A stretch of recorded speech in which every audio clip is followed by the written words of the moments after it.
Sa tunay na buhay, may pagkakaiba yung salita o words doon sa ginagawa o action. At kadalasan, madaling magsabi pero mahirap gawin. Katulad nito.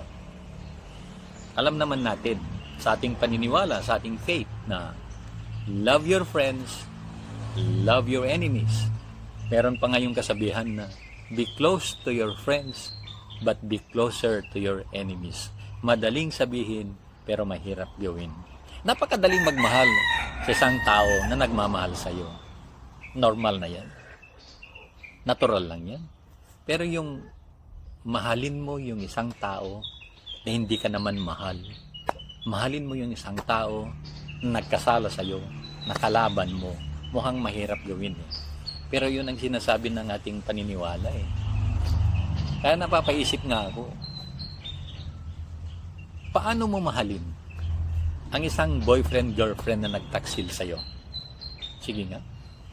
Paano mo mahalin ang isang asawa na nilayasan ka niya pagkatapos na ginawa lahat ng mga masasamang gawain, pinagtaksilan ka, lahat-lahat. Paano mo mahalin yung ganyang asawa? Paano mo mahalin ang isang kapitbahay na halos gabi-gabi binabato yung bahay mo, ang ingay-ingay yung videoke, pinagnanakawan ka, pinagkikismisan ka? Ito, seryoso. Paano mo mahalin ang isang doktor nang alam mo dahil sa kanyang kapabayaan kaya namatay ang mahal mo sa buhay? O di kaya isang abogado na dahil sa kanyang kapabayaan ay nakulong ka, o di kaya nakulong ang isang mahal mo sa buhay?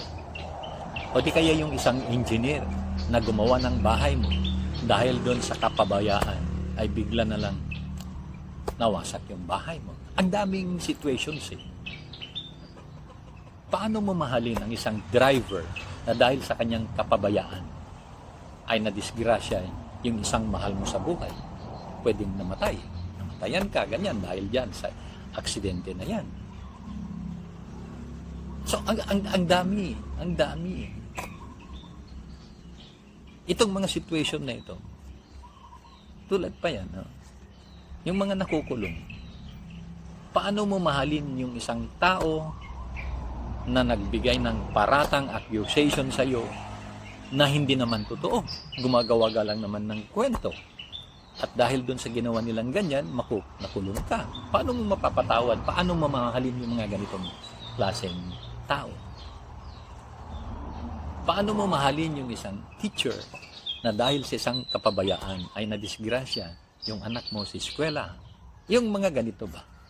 And it happens in actual real life. It happens. Kaya ang hirap yun. Kaya naiisip ko na lang, siguro ang gusto ng ating paniniwala ay ganito. Pwede namang magmahal pati sa mga kaaway pag ganito. Patawarin mo na lang siguro sila. Forgiveness. Kasi naniniwala ko ang taong nagmamahal marunong magpatawad. Kapag walang pagmamahal sa puso mo, hindi ka marunong magpatawad. Kaya, paano mo ipakita yung pagmamahal mo sa mga kalaban, sa mga kaaway, sa mga nagkasala sa'yo? Patawarin mo na lang sila. Usually, ang sinasabi natin, ipapasa Diyos na lang natin. Pag ganyan, indirectly, minahal mo na sila. Siguro that's enough already para sa atin. O di kaya, pray for them.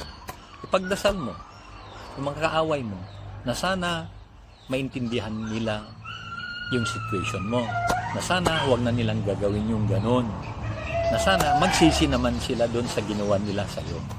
Pag ganon, so siguro forgiveness and prayer for them would be enough to show that we still care for our enemies. If that is the case, then indirectly we showed love. We shared love to our enemies.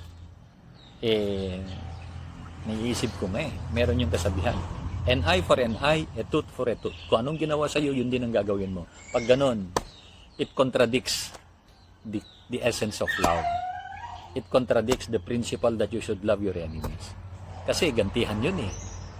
Kaya ang nakikita ko naman dyan, siguro yung biblical saying na, if they slap you on the left cheek, give them the right cheek. Ayan. If they throw you stone, then you throw them bread. Pag ganun siguro, that is indirectly showing love and concern to those who mistreated you, who made some bad things against you. In short, yung mga enemies mo.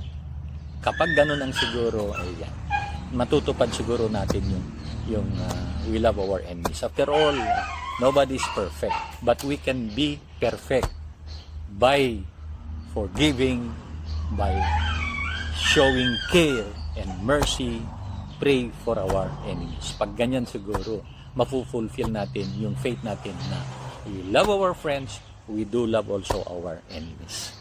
Just sharing, my friends.